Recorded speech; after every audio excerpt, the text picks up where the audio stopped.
Friends चलतु आज बनैबा चूली रे देसी स्टाइल रे चिकेन। किछि तेल नेबा, तेल भल भाव गरम हो गला परे काटी रखिथिबा आलू को दे दबा।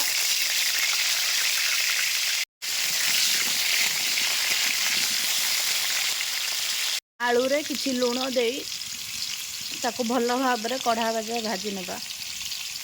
तो आलू भल भाव फ्राए हो गलानी ताको एबे बाहर करि नेबा। एई कढ़ई रे आउ किछि तेल नेबा। तेल भल भाव गरम हो गला परे सेथरे किछि चीनी देबा, तेजपत्र देबा, किछि जीरा देबा, किछि पियाज को दे दबा। ताको भल भाव मिक्स कर नेबा।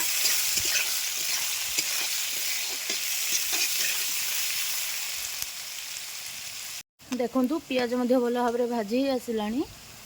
आगुरु हलदी लुण पियाज मध्य दे देइथिली सेई चिकन को एबे से पियाज ऊपर दे देबा। आउ ताकू भल भाव मिक्स कर नेबा। चिकेन लो कंचा अंश छाड़वा जाए ताकू भल भाव कषि नेबा। चिकेन लो कंचा अंश छाड़ला परे सेथरे किछि अधा रसुण पेस्ट दे दबा।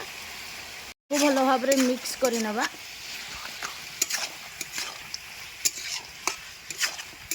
एबे सेथरे किछि हळदी जय लूण तार पई रेड चिली पाउडर चिकन मसला देबा।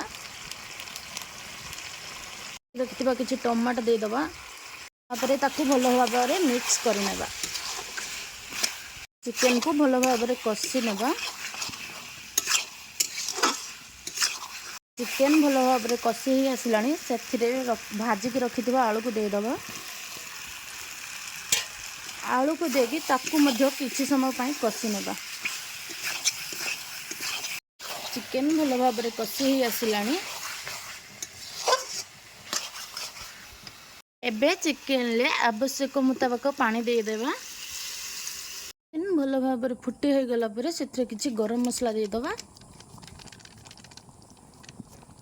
आपण माननकु मोर ए रेसिपीटी केमिति लागिला कमेंट बॉक्स रे निश्चय जणाइबे। सब्सक्राइब करबा को भूलिबेनी। रहिली बाय।